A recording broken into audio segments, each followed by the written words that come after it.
এবং এই বিশ্ববিদ্যালয় থেকে সারা দেশ যে সংস্কারের জায়গা, এই গণঅভ্যুত্থানের যে আকাঙ্ক্ষা, সেই আকাঙ্ক্ষা বাস্তবায়নের ক্ষেত্রে এই বিশ্ববিদ্যালয়ের সকল স্তরের শিক্ষার্থীরা স্বতঃস্ফূর্তভাবে অংশগ্রহণ করেছে।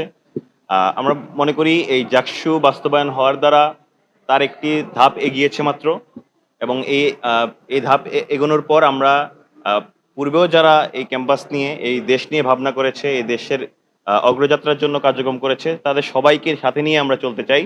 কারণ আমরা মনে করি আমরা এখানে কেউ বিজয় লাভ করেছি, কেউ পরাজিত করেছি, এই কনসেপ্ট আমরা লালন করতে চাই না। আমরা চাই সবার এখানে বিজয়, এই বিশ্ববিদ্যালয়ের বিজয়, এই বিশ্ববিদ্যালয়ের শিক্ষার্থীদের বিজয়, ন্যায্যতার বিজয় হয়েছে।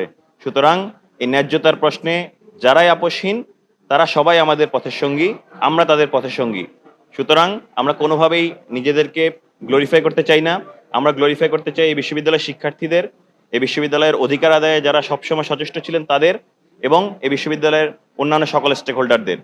সুতরাং আমরা চাই আমরা যে প্রতিশ্রুতিগুলো দিয়েছি বা এই যে ইশতেহারগুলো আমাদের সবার রয়েছে, যারা আমরা নির্বাচিত হয়েছি কিংবা যারা নির্বাচিত হননি, সবার ইশতেহারকে একসাথে করে আমাদের দ্বারা যতটুকু বাস্তবায়ন সম্ভব তার সর্বোচ্চ এফোর্টটুকু দিয়ে আমরা যেন এই জাকসুর যেই জাকসুর যে ফলাফল সেটা যেন ইমপ্লিমেন্ট করতে পারি, শিক্ষার্থীরা যেন এর থেকে বেনিফিটেড হতে পারে, এটাই আমাদের